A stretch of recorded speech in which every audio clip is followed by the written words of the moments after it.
penghobi koi pada umumnya, terutama di cuaca-cuaca begini, itu yang mati massal, grass bakteri satu kolam, kemudian ikannya kena parasit, kena jamur satu kolam, wah itu banyak sekali. Kita ini bukan hanya pemilihan media dan speknya yang bagus, tapi sistemnya, maintain-nya itu juga kita pikirin jangka panjang, yang intinya jangan merepotkan. Lumayan ukuran kan. Nah nanti kita lihat di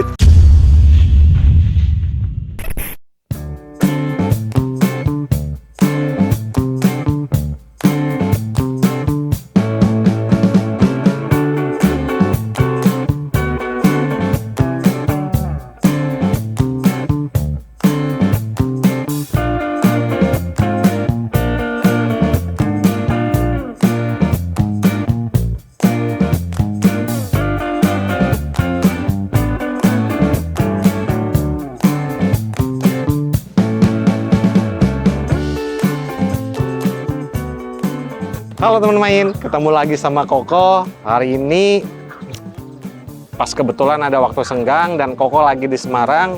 Nah Koko pengen nyamperin nih ke tempatnya Blaskoy. Nah kebetulan tadi udah kontekan dengan Ko Ade ada di tempat. Nah kita langsung masuk aja, kita samperin Ko Ade ya.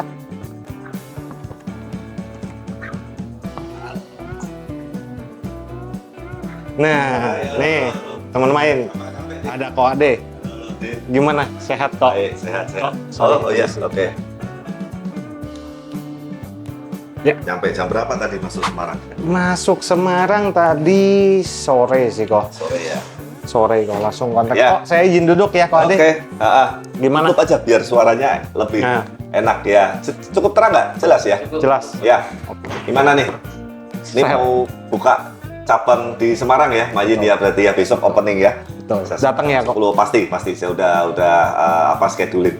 Oke. Ya, jadi mungkin buat teman-teman yang belum tahu, Rumah Mayin adalah salah satu supplier kita yang menyupport dan mendukung dalam kita sebagai dealer ikan koi melalui produk-produknya ya. Ada banyak, kita udah pernah beberapa vlogging juga. Dan untuk yang equipment terutama medianya yang untuk di pond buildernya. Gitu. Ya. Gimana Ko Ade? Banyak proyek. Puji Tuhan memang tahun ini yang paling padat sih, jujur sampai over sekali. Kelihatan ya. Capek mukanya. Jadi memang karena kan Adit tahu sendiri lah, saya tuh kalau desain kolam atau bikin pond itu kan nggak mau sekedarnya. Nah mungkin keterbatasan pikiran dan lain-lain, dan memang 90% lebih itu ada di luar kota dan luar pulau gitu. Itu kan masalahnya. Okay. Kalau rame di Semarang semua mah saya pasti happy. Ibaratnya kan kita kontrol dan lain-lainnya kan juga mudah lah. Ini yang tahun ini yang paling jauh itu ada di Lombok. Lombok. Ya, Lombok. Kolam renang tuh, swimming pool. Terus ada juga di Bali. Bali udah 2 lokasi. Di Tapin, Kalimantan. Ya. Oke. Terus di Pontianak. Ya bayangin itu, saya kayak apa mentah-mentah. Terus Batam. Ya Batam barusan beres juga. Ko Ade balik Semarang kapan nih? Kemarin lusa udah nyampe. Makanya Sampai saya kan udah oke. ngomong sama Adit, oke mau ke Semarang hari ini. Saya udah ngomong saya stay. Ya kebetulan ini sampai weekend lah. Sampai di Semarang. Habis itu caw lagi. Senin ke Jakarta lagi sama Bogor ya. Jadi memang ya itu Mantep. karena kita nggak bisa menolak karena memang rata-rata luar kota sama luar pulaunya itu yang bikin agak susah. Kredit banget ya kok. Ya udah konsekuensinya lah. Tapi ya yang pasti gini, kita tetap akan berusaha yang terbaik, maupun itu di satu Semarang, luar kota ataupun luar pulau. Standar secara spesifikasi dan lain-lain, kita tetap ibaratnya do the best-nya. Oke. Ini tempatnya enak banget sih Pak. Nanti boleh lihat-lihat nggak Ko Ya, Ade? ini kebetulan saya juga sekalian mau update pas nih. Kayaknya sejak dikirim saya upgrade yang kolam kecil. Jadi teman-teman saya sedikit mau sharing ya. Jadi koi itu adalah salah satu ikan air tawar, hias air tawar yang paling rewel. Paling rewel. Ya. Dan seringkali memang banyak orang yang trauma dengan koi karena sebetulnya bukan salah koinya, tapi salah dalam perawatan, terutama dalam sistem dan filtrasi kolamnya. Dalam Itu sistem catatan dan penting. filtrasi. Betul. Sistem dan filtrasi kolam itu terpengaruh dari produk-produk yang kita pakai dan sistem pemipaannya. Kalau kita bicara sistem pemipaan, ibarat koki punya resep berbeda-beda lah. Betul. Ya kan, ada yang mungkin Pakemnya beda. ya pakemnya mungkin beda-beda, tapi tujuannya satu sama untuk membuat ekosistem dan sirkulasi di sebuah kolam itu bagus. Tapi kalau bahannya medianya, kayak ibaratnya koki, bahan dagingnya, bahan sayurnya, bahan itunya, itu kan juga harus bagus juga. Ya. Mau pinter masaknya kayak apa, tapi kalau bahannya itu nggak bagus, ya hasilnya akhirnya masakannya kan nggak bisa maksimal. Nah, salah satunya kita juga bersyukur didukung dengan Rumah Mayin, terutama produk yang saya paling favorit itu Rabi Mayin.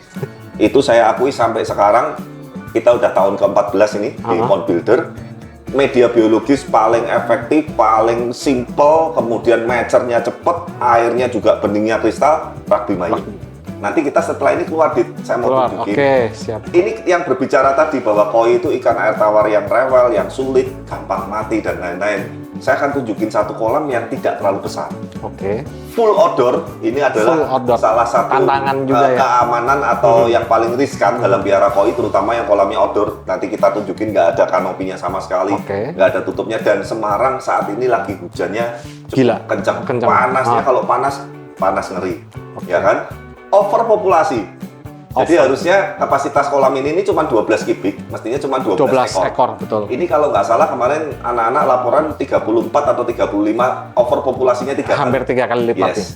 Nanti kita kasih makan malam-malam, kondisi seperti ini, cuaca yang nggak bagus, nanti kita saksikan sama-sama.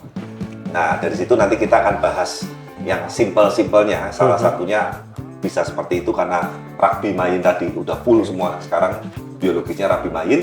Dan itu tadi memang kalau saya boleh ngomong ya, daripada saya pakai media yang murah-murah, nanti sebentar upgrade, sebentar top up, sebentar ganti. Saat top up upgrade itu kan terjadi perubahan. Betul.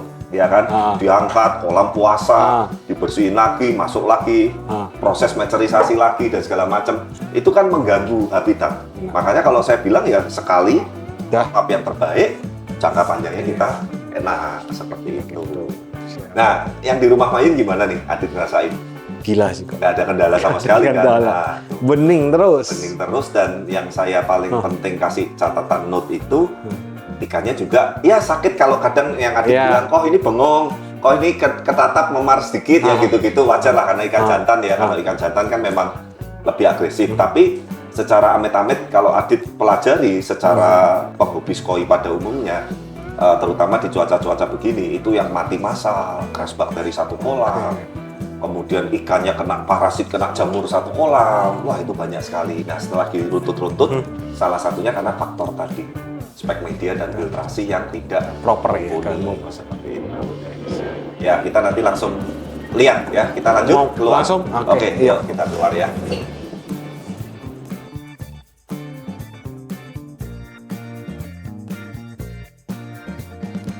Nah, oke nih Adit dan teman-teman koi lover dan viewer dari Rumah Mayin ya. Sekali lagi saya bukan apa-apa, apa yang saya sharingkan ini benar-benar dari pengalaman. Jadi kalau spek filtrasi, isi media, spek filter dan yang lain-lain itu tidak bagus, jangan pernah sekali-sekali bikin kolam outdoor seperti ini yang tanpa tutup apapun. Itu saya jamin pasti bermasalah. Ini gila ya kok, bening. Ya, kan? Jadi efek sekali lagi dari Rabi Mayin, ini juga udah media Rabi Mayin semua. Dan kapasitas filter ini saya agak sedikit tidak heran, makanya nanti akan lebih heran yang kolam lebih kecil. Ini kapasitas filter ini 50%, Dit. 50% ya? 50% dari kapasitas kolam. 8,5 meter panjangnya, lebarnya 175 itu filter semua. Ya terdiri dari mekanik, mat tadi sama Rabi Mayin dan yang lain-lain. Nah makanya saya pede sekali, mau itu hujan, mau itu panas, mau itu pagi, siang, malam. Nah, akhirnya teman-teman bisa lihat. Kok garam ini nggak? Nggak, sama sekali. Sama sekali nggak? Sama sekali nggak. Jadi garam itu memang bagus untuk sterilin atau kalau menghindari terjadinya jamur parasit. Tapi bakteri positifnya sebagian ikut mati juga. Gitu. Jadi makanya penggaraman di kolam itu juga jangan terlalu sering atau pas urgent aja. Gitu. Lagian kalau garam sekolam ini kapasitas kolam plus filter 35 ton. Ya, kalau 1 ton 1 garam berarti 35 kilo sekali garam kan, lumayan boros juga gitu. Tapi enggak, makanya kan Adit kalau lihat ke sini, sebetulnya kolam kalau habis digaram tuh kelihatan kok, Adit. Airnya agak berbuih, agak berkabut gitu kan. Nggak bisa nyes kristal bening sampai tembus seperti ini. Kalau pakai di chiller dalam- nggak? Hah? Pakai chiller nggak? Chiller enggak? Kan Semarang kan panas banget tuh. Makanya tadi saya bilang flow-nya, Aha. sirkulasinya kita bagusin, spek media baik mekanis biologisnya kita bagusin, ya kan? Air agak anget kalau kamu pegang, iya kan? Nggak sedingin di rumah main, malah lebih dingin. Ya, lebih dingin karena kan semi indoor ya di sana ya. Tapi ini teman-teman bisa lihat pesan saya sekali lagi kalau memang kolamnya itu spek filter dan apa ya ibaratnya filtrasinya nggak bagus atau nggak yang premium, mending udah ngalahin nggak apa-apa dilihat jelek ada tutupnya atau kanopinya, mending dikasih itu. Tapi kalau ini memang saya sudah goalnya dari awal, saya nggak mau kanopi sama sekali di sini. Kolam ini usianya kayaknya kalau nggak salah udah 4 tahun lebih lah. Ini 4 tahun lebih? 4 tahun lebih. Sampai sekarang yang namanya kita ngangkat media, bersihin, kemudian kuras total, restart kan banyak tuh. Kadang beberapa kolam yang ikannya dikosongin semua setahun sekali atau apa, dibersihin, di restart total, media dikeluarin, waduh, ribet.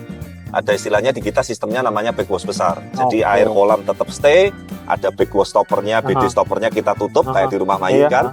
Yang medianya aja kita flash, semprotin dari atas, running lagi. Paling tambah biosim atau bakterisator dari main lagi. Enak. Makanya kita ini bukan hanya pemilihan apa ya media dan speknya yang bagus, tapi sistemnya, maintainnya itu juga kita pikirin jangka panjang yang intinya jangan merepotkan seperti itu. Ini kasih makan berapa kali kan? Sehari 3 kali. Sehari 3 kali. Ya. Sebetulnya malam ini udah nggak makan. Makan terakhir itu tadi sekitar jam 3 jam 4 sore. Pagi, siang sama jam 3 jam 4 sore. Tapi ini demi rumah main dan teman-teman semua, saya nanti akan kasih makan agak banyak yang kolam kecil deh malah. Kolam kecil ya? Oke. Ya, kita mau pindah ke sana? Boleh kok. Yuk, kita lihat ke sana ya ini. Yuk. Awas.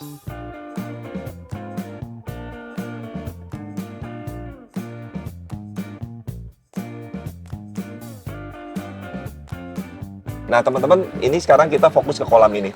Ini julukannya kolam angka 8 kecil, usianya ini udah 5 tahun. 5 tahun ada ini. Konsepnya apa, Pak?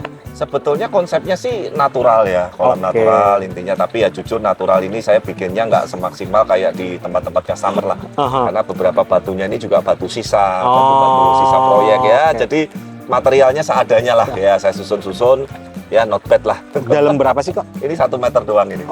Ya pendek, lebih pendek dari yang tadi. Nah teman-teman intinya kapasitas kolam plus filter ini hanya 12 kubik, 12 ton. Padat loh ikannya kok. Padat banget. Nanti kalau makan akan kelihatan lebih padat lagi. Jadi 12 kubik itu semestinya maksimal. Kalau teorinya 1 ton itu 1 ekor koi. 12 ikan.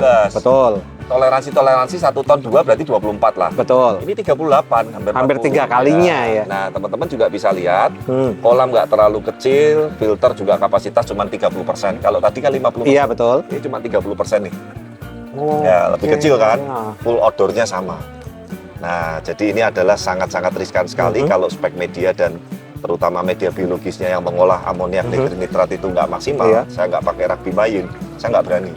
Gitu. Nah sekarang Adit kasih makan, sekali kasih makan 2 mangkok. Sekali kasih makan 2 mangkok. Ya. Ditabur aja udah gitu. Saya kasih ya kalau ada ya. Kasih. Biasanya saya sehari 3 kali, jadi sekali kasih makan cuma 2 mangkok seperti ini. Nah,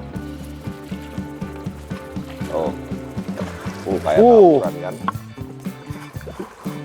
Nah nanti kita lihat setelah ini kita tungguin sambil ngobrol, apakah airnya jadi keruh, apakah airnya jadi turun kualitasnya, atau tidak ya? Atau tidak gitu kan. Nah kita sambil ngobrol. Nah jadi ini di sini tuh ikan rata-rata ikan tosai dan nisai, akenisai. Jadi ikan tosai itu ikan yang masih umur setahun atau di bawah setahun. Akenisai itu ikan-ikan yang usianya 2 tahunan ke atas lah. Ukuran paling kecil di kolam ini sekitar ikannya sekitar 30 BU atau 30 sentian. Ikan paling kecil. Paling kecilnya, paling besarnya 45 BU. Kemarin dihitung ada 38 ekor, hampir 40. Gitu. Nah, kenapa sih? Karena memang di sini ini memang tidak untuk keeping jangka panjang, Dit. Jadi nanti minggu depan aja ini sudah ada sekitar 10 ekor dari sini, ada kolam customer baru jadi kita buat, kita kirim ke sana, berkurang lagi.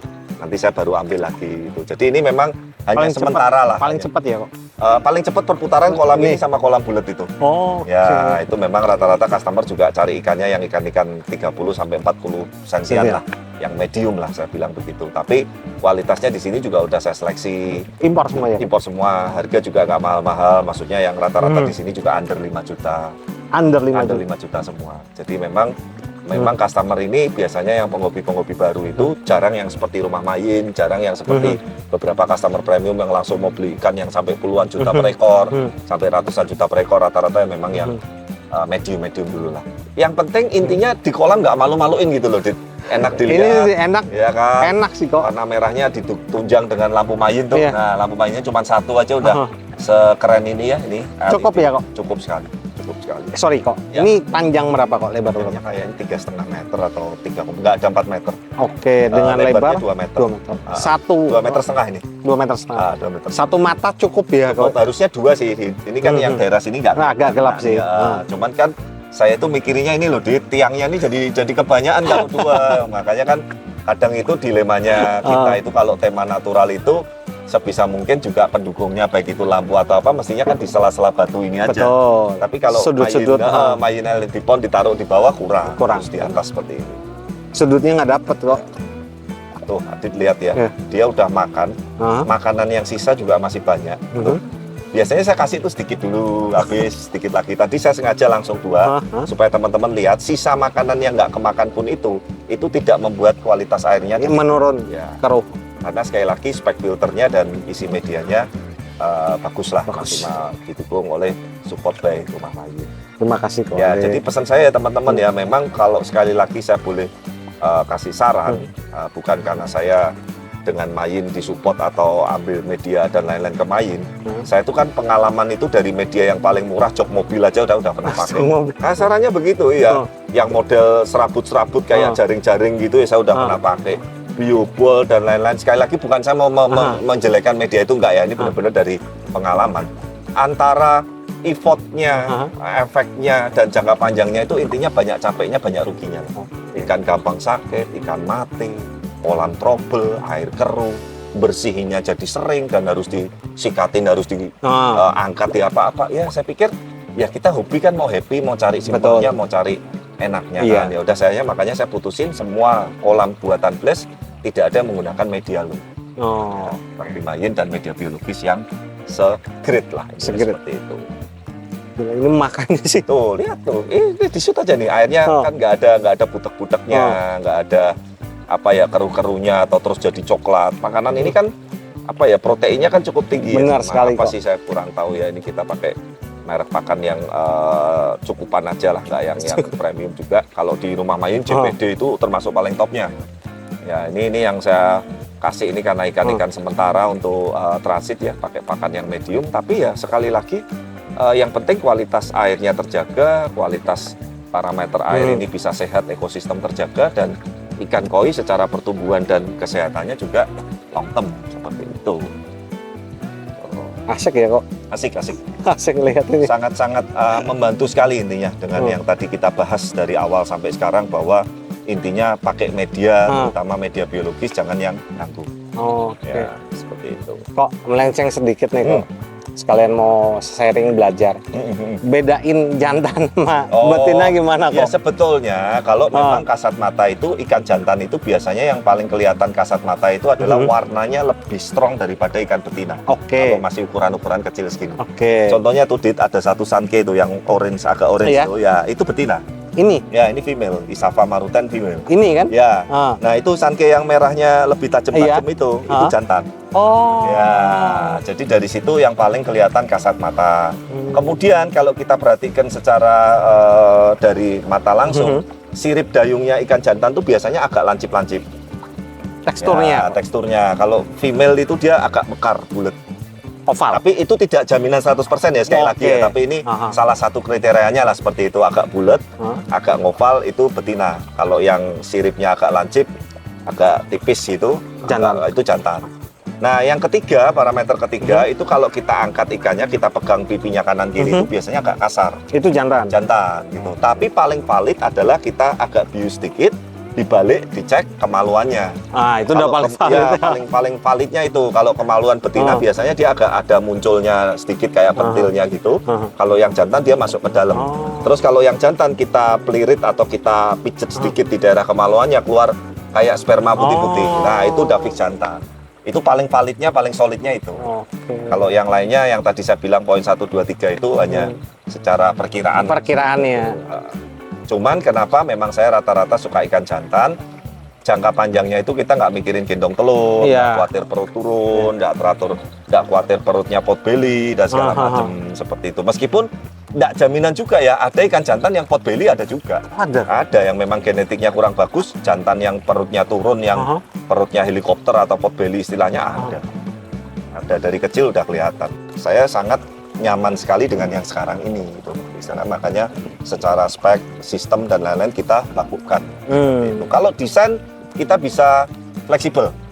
Mau customer minta minimalis, minta natural, semi minimalis kita bisa ikutin. Tapi kalau bicara spek filter dan isi media, saklek saya. Bahkan ada beberapa customer request dia mau bikin kolam dengan kita sampai finishing, medianya dia mau ngisi sendiri, saya nggak mau. Gitu. Karena nanti kalau ada apa-apa dan lain-lain, yang pertama kita ikut kena imbasnya. Nah yang kedua, media yang dia pilih belum tentu cocok dengan settingan pemipahan dan filtrasi saya. Kan gitu. Itu kan harus diperhitungkan juga. Ini 2 skimmer ya Pak ya? 2 skimmer. Ini enggak 1. Ini apa? Overflow. Ya, karena kadang yang Adi tadi bilang benar, Semarang ini kalau siang panas sekali, saya dripping air. Jadi biar kebuang terus di permukaannya yang panas biar untuk jaga suhu sedikit lah. Tapi nggak 24 jam, ini udah mati. Berarti kan siang pas panas kan nyala sebentar. Ini pakai air apa Pak? Ini air tangki gunung. Jadi di belakang situ ada 4 bak tandon. 1 bak tandon kapasitas 5.000 ya. Pakai air gunung ya? Betul. Saya tuh kenapa bukan berarti nggak pede dengan air di saya, karena ini dekat laut, Dit. Pakai air tangki gunung dengan spek filter yang bagus dan lain-lain. Aman ya kok? Oke banget. Nah teman main, jadi kita udah main nih tempatnya Blaskoy. Terus terima kasih Ko Ade, waktunya udah menjelaskan semua tentang kolamnya Blaze, tentang media dan filtrasi yang dipakai. Nah buat teman-teman, jangan lupa like, share, komen, dan subscribe ya. See you.